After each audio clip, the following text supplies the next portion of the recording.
Dear students, আজকে আমরা পর্ষদের মাধ্যমিকের টেস্ট পেপারের ভৌত বিজ্ঞানের পেজ নাম্বার 253 এক নম্বরের কোশ্চেনগুলো সলভ করব। তো আমাদের ফার্স্ট কোশ্চেনটা বলছে যে গ্রিন হাউস প্রভাব সৃষ্টিতে কোনটির অবদান সবথেকে বেশি? তো এটা হয় আমাদের CO2। তারপরে বলছে চার্লস ও বয়েলের উভয় সূত্রের সাধারণ ধ্রুবক রাশিটি হলো, তো এটা আমাদের হয় ভর। তারপরে বলছে যে একটি গ্যাসের আণবিক গুরুত্ব যদি 64 হয় তাহলে বাষ্প ঘনত্ব কত হবে? তো আমরা এটা জানি যে কোনো একটা গ্যাসের আণবিক গুরুত্ব যদি m এবং বাষ্প ঘনত্ব যদি d হয় তাহলে m ইকুয়াল টু 2d হয়। তাহলে এখান থেকে আমরা d ইকুয়াল টু লিখতে পারি m/2। তো এখন আমাদের কোশ্চেনে m বলা আছে 64 আর এটাকে 2 দিয়ে ভাগ করব, তো এটা কাটাকুটি হয়ে গেলে আমাদের আসে 32। তাহলে এর বাষ্প ঘনত্ব হচ্ছে 32। তার মানে অপশান সিটা আমাদের অ্যান্সার হবে। তারপরে বলছে 3 রকম প্রসারণ গুণাঙ্ক আলফা বিটা গামা এদের মধ্যে সঠিক সম্পর্কটি হলো, তো এই রিলেশনটা হয় alpha equal to β/2 equal to gamma. তার মানে অপশান ডিটা অ্যান্সার হবে। তারপরে বলছে যে দন্ত চিকিৎসক কোন দর্পণ ব্যবহার করেন? তো দন্ত চিকিৎসক আমাদের অবতল দর্পণ ব্যবহার করেন। তারপরে কোশ্চেনটা বলছে যে পৃথিবীর আকাশ নীল দেখায় কোন আলোকীয় ঘটনার জন্য? তো আলোর বিক্ষেপণের জন্য আমাদের পৃথিবীর আকাশ নীল দেখায়।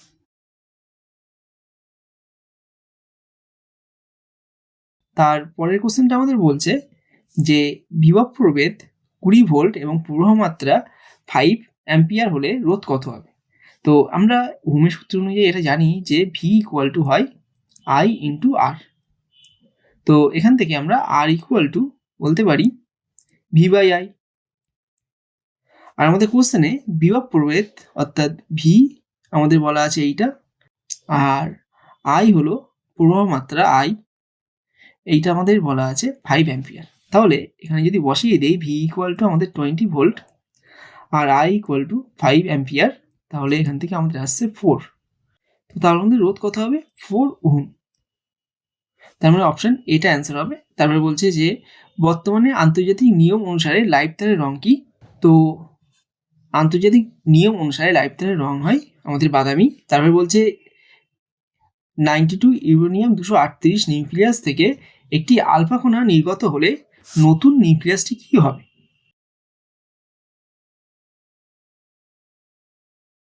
এখানে বলেছে ইউরেনিয়াম 238 আর 92 হলো এর পরমাণু পূর্ণাঙ্ক, এখান থেকে একটা আলফা কণা বেরিয়ে যাচ্ছে, অর্থাৎ ভর সংখ্যা আমাদের হবে 238 থেকে 4 বিয়োগ করে 234, আর পরমাণু পূর্ণাঙ্ক 2 কমে যাবে, অর্থাৎ এখানে হবে 90।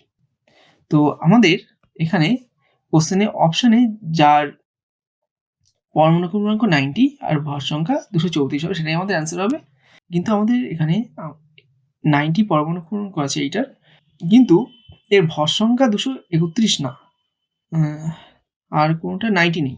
তো আমাদের এইটাই অ্যান্সার হওয়া উচিত। অ্যাকচুয়ালি আমাদের যেটা বেরিয়েছে সেটা এটা হয় থোরিয়াম TH 234। তো এটাই অ্যান্সার হবে। অপশনগুলো ভুল দেওয়া আছে আমাদের কোশ্চেনে।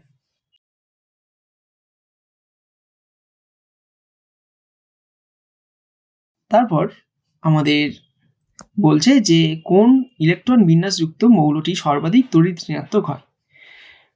তো সর্বাধিক তড়িৎ ঋণাত্মক হয় যার ক্ষেত্রে আমাদের সর্বস্থ কক্ষে 7টা ইলেকট্রন থাকে, সে সর্বাধিক তড়িৎ ঋণাত্মক হয়। তো এখানে আমাদের তাহলে সেটা হচ্ছে এই 287। তো তার মানে অপশান ডিটা আমাদের অ্যান্সার হবে। এটা অ্যাকচুয়ালি আমাদের ক্লোরিনের সংকেত হয়, তো এটাই আমাদের অ্যান্সার হবে। তারপরে বলছে যে কোন যৌগটি গঠনের ক্ষেত্রে অষ্টক নীতি গ্রাহ্য হয় না? Lithium hydride. তারপরে বলছে তড়িৎ বিশ্লেষণের সময় অ্যানোডে কোন প্রক্রিয়াটি ঘটে? তো অ্যানোডে আমাদের জারণ ঘটে। তারপরে বলছে যে পরীক্ষাগারে উৎপন্ন NH3 অর্থাৎ অ্যামোনিয়ার গন্ধ হয়, এটা হয় ঝাঁঝালো, তার মানে অপশান এ হবে। তারপরে কোশ্চেনটা বলছে যে পিতলে কোন উপাদান থাকে? তো পিতলে আমাদের কপার তো থাকেই, প্রত্যেকটা কপার আছে, আর এর সাথে কে থাকে? এর সাথে আমাদের জিঙ্ক থাকে। তো তাহলে অপশন সিটা অ্যান্সার হবে।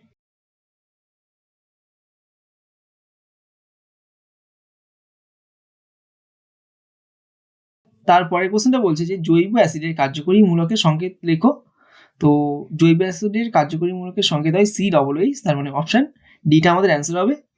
তারপরে বলছে যে কৃত্রিম উপগ্রহ ও মহাকাশ স্টেশন স্থাপনের জন্য বায়ুমণ্ডলের কোন স্তরটি উপযোগী? তো 2.1 এর অ্যান্সারটা হবে আমাদের এক্সোস্ফিয়ার।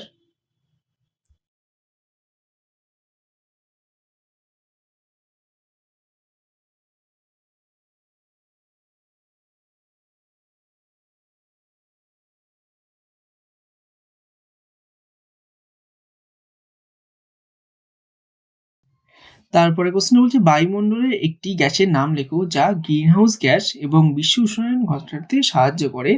তো সেটা হলো আমাদের কার্বন ডাইঅক্সাইড, CO2। এছাড়া মিথেন, CFC অর্থাৎ ক্লোরোফ্লোরোকার্বন, নাইট্রাস অক্সাইড, এগুলো কিন্তু আমাদের প্রত্যেকটাই গ্রিনহাউস গ্যাস। তারপরে বলছে যে আগুনের বরফ কি? তো 2.2 এর অথবা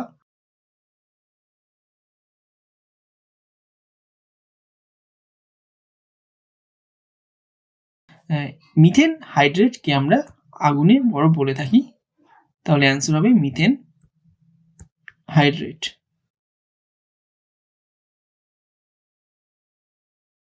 তো এটাই আমাদের অ্যান্সার হবে।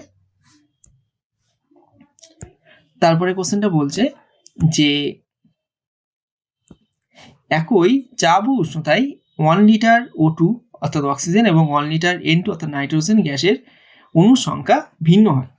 তো আমরা জানি যে একই চাপ ও উষ্ণতায় সম আয়তন সকল গ্যাসের মধ্যে সমান সংখ্যক অণু থাকে। তো এখানে আয়তন সমান আছে প্রত্যেকটার 1 লিটার করে। তাহলে এই গ্যাসগুলো আমাদের একই চাপ এবং একই উষ্ণতায় আছে। তাহলে এখান থেকে আমরা বলতে পারি তাহলে গ্যাস দুটোই আমাদের অণুর সংখ্যা একই হবে, কিন্তু এখানে আমাদের কোশ্চেনে ভিন্ন দিয়েছে, তার মানে এটা আমাদের মিথ্যা হবে। তারপরে কোশ্চেনটা বলছে যে এন মোল গ্যাসের জন্য আদর্শ গ্যাসের সমীকরণ কি হবে? তো এন মোল গ্যাসের ক্ষেত্রে আদর্শ গ্যাসের সমীকরণ হয় PV = nRT।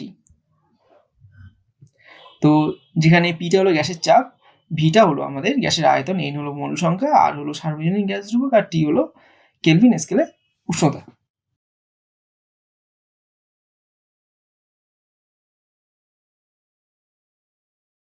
তারপরে কোশ্চেনটা বলছে যে দৈর্ঘ্য প্রসারণ গুণাঙ্কের একক ড্যাশের এককের উপর নির্ভর করে। তো দৈর্ঘ্য প্রসারণ গুণাঙ্কের একক হয় আমাদের ডিগ্রি সেলসিয়াস ইনভার্স। তো তাহলে ডিগ্রি সেলসিয়াস এটা আমাদের উষ্ণতার একক। তো তাহলে এর অ্যান্সারটা হয়ে যাবে আমাদের উষ্ণতা।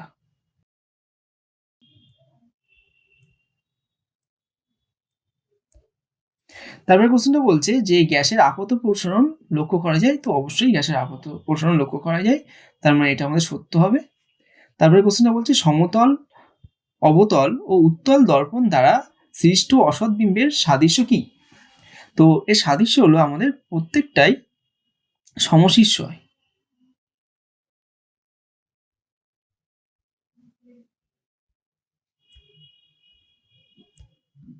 তো এটাই বলতে হবে। তারপর বলছে কোনো মাধ্যমের আলোর বেগ 2 × 10⁸ মিটার/সেকেন্ড হলে ওই মাধ্যমের প্রতিসারাঙ্ক কত? তো 2.7। তো কোনো একটা মাধ্যমে আলোর বেগ আমাদের v = বলে দিয়েছে 2 × 10⁸ মিটার/সেকেন্ড। তাহলে এই মাধ্যমের প্রতিসারাঙ্ক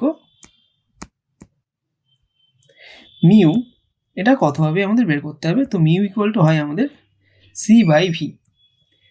সিটা হলো শূন্য মাধ্যমে আলোর গতিবেগ, তাহলে এটা হলো 3 × 10⁸ মিটার/সেকেন্ড, আর ভিটা হয় 2 × 10⁸ মিটার/সেকেন্ড। তাহলে এটা কেটে গেল, তাহলে আসছে আমাদের 3/2। তো এটা হয় আমাদের 1.5। তাহলে ওই যে মাধ্যমটা এখানে বলেছে সেই মাধ্যমে আলোর প্রতিসারাঙ্ক, ওই মাধ্যমের প্রতিসারাঙ্ক হলো আমাদের 1.5। তারপরের কোশ্চেনটা আমাদের বলছে যে এর অথবা প্রিজমের মধ্যে দিয়ে আলো গেলে কোন বর্ণের রশ্মির বিচ্যুতি সর্বাধিক হয়? তো এক্ষেত্রে আমাদের বেগুনি বর্ণের বিচ্যুতি সর্বাধিক হয়।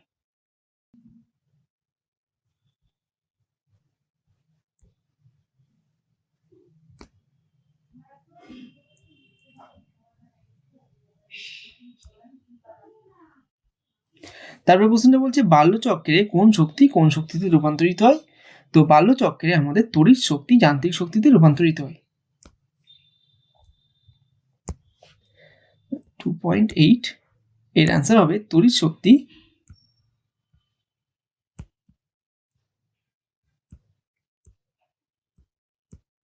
আমাদের রূপান্তরিত হচ্ছে যান্ত্রিক শক্তিতে।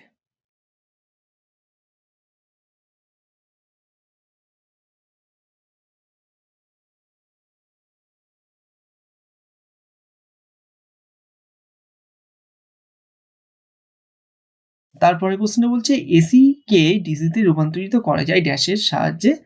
তো এটার অ্যান্সার হবে রেকটিফায়ার।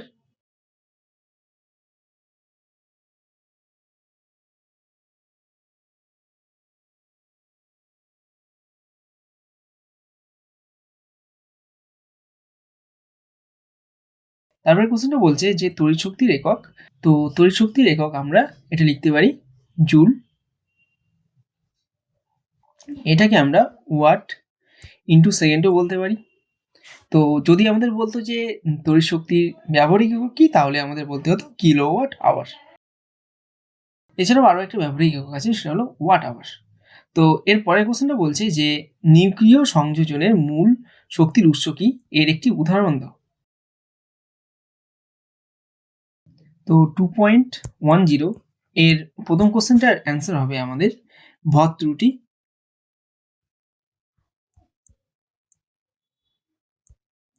মানে এখানে আমাদের জানতে চেয়েছিল যে নিউক্লিয় সংযোজনের মূল শক্তির উৎস কি, তো সেটা হলো ভর ত্রুটি। তো নিউক্লিয় সংযোজনের একটা উদাহরণ জানতে চেয়েছিল, তো এখানে বলতে হবে যে দুটি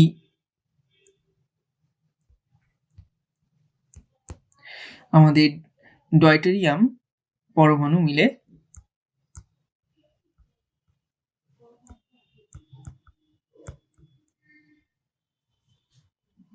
পরমাণু বা নিউক্লিয়াস বলতে হবে, নিউক্লিয়াস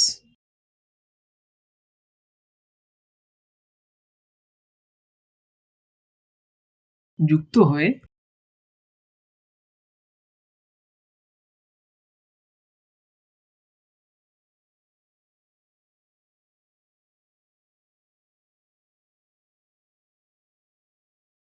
আমাদের একটা হিলিয়াম নিউক্লিয়াস গঠন করে।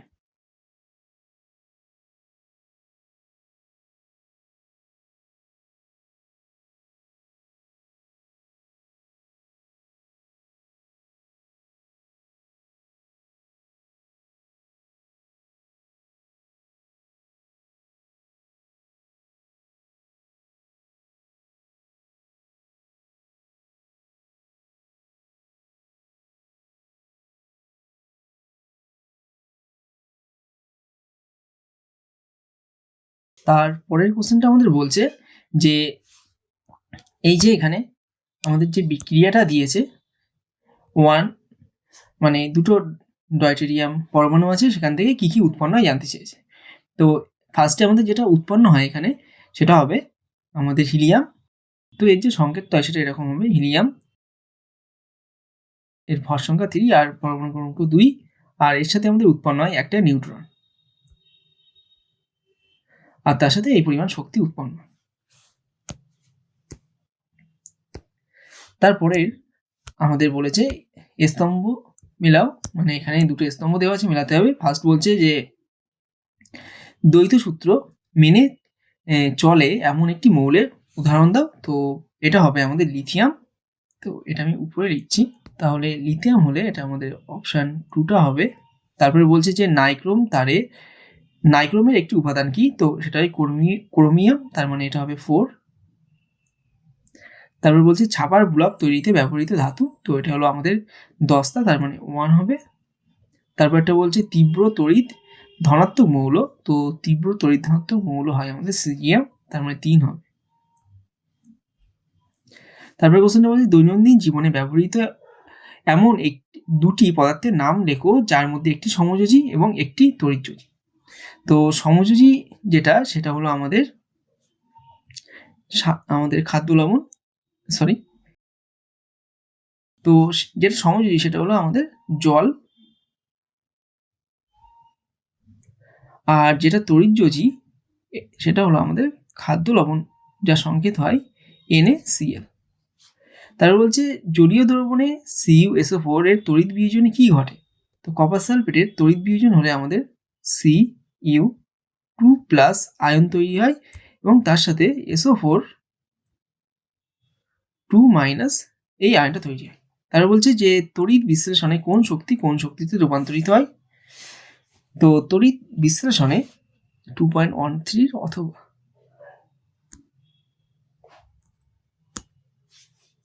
তাহলে 2.13 এর অথবা বলছে যে আমাদের তড়িৎ বিশ্লেষণে কোন শক্তি কোন শক্তিতে রূপান্তরিত হয়? তো এর অ্যান্সার হবে তড়িৎ শক্তি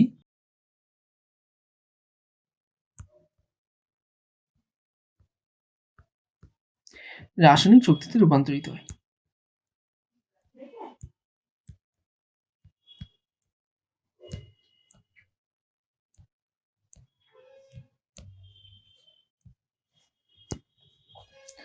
তারপরে কোশ্চেন বলছে প্লাটিনাম তড়িৎদ্বারের সাহায্যে অ্যাসিডযুক্ত জলে তড়িৎ বিশ্লেষণে ক্যাথোডে ড্যাশ এবং অ্যানোডে ড্যাশ উৎপন্ন হয়। তো ক্যাথোডে আমাদের হাইড্রোজেন উৎপন্ন হয় H2 আর অ্যানোডে আমাদের অক্সিজেন উৎপন্ন হয় মানে O2। তারপরে কোশ্চেনটা বলছে অ্যামোনিয়া থেকে উৎপন্ন একটি জৈব সার এবং একটি অজৈব সারের নাম লেখো। তো 2.15 একটা জৈব সার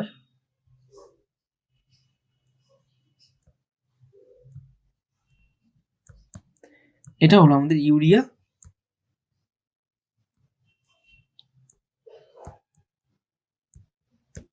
আরেকটা অজৈব সার হলো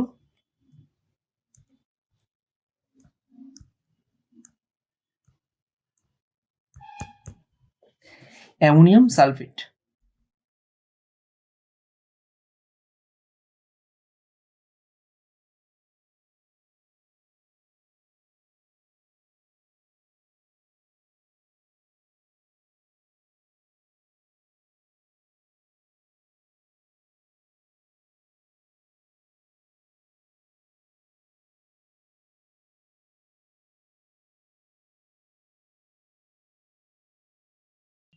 তারপরে কোশ্চেনটা বলছে যে TNT প্রস্তুত করতে গাঢ় HCl লাগে। তো এটা আমাদের মিথ্যা হবে, কারণ TNT প্রস্তুত করতে আমাদের গাঢ় HNO3 অর্থাৎ গাঢ় নাইট্রিক অ্যাসিড ও গাঢ় সালফিউরিক অ্যাসিড লাগে। তো TNT তৈরি করতে আমাদের গাঢ় HNO3 আর গাঢ় সালফিউরিক অ্যাসিড মানে H2SO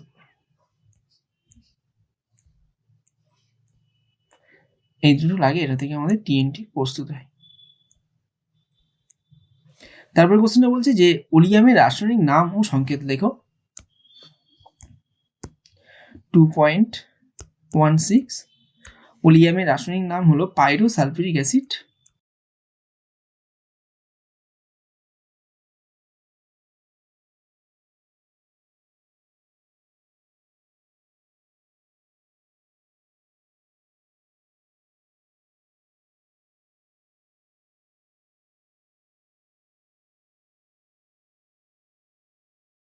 আর এর সংকেত হলো H2S2O7। তারপরে কোশ্চেনটা বলছে যে মিথেনের HCH কোণের মান কত? তো এটা হয় আমাদের 109°28'।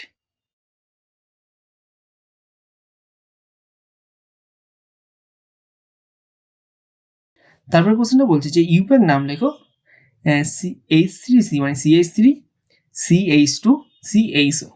তো এখানে তিনটে কার্বন পরমাণু আছে, তিনটে কার্বন পরমাণু থাকার জন্য আমাদের প্রোপান চলে আসবে, আর যেহেতু CHO গ্রুপটা আছে সেই কারণে এখানে আমাদের অ্যাল কথাটা যুক্ত হবে। তো এর নাম হয়ে যাবে ইউপ্যাক নাম প্রোপানল।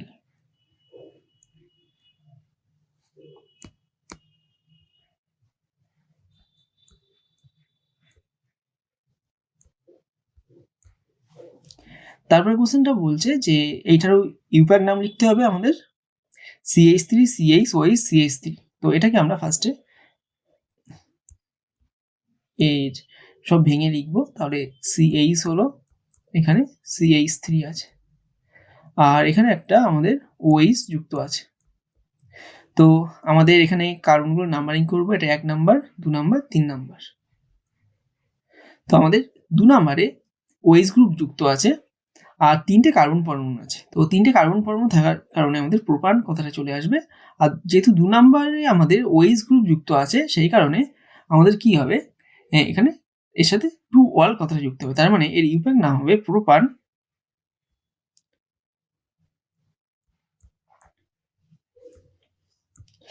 আর 2 অল। তাহলে আজকের ক্লাস এই পর্যন্ত, দেখা হচ্ছে নেক্সট ক্লাসে।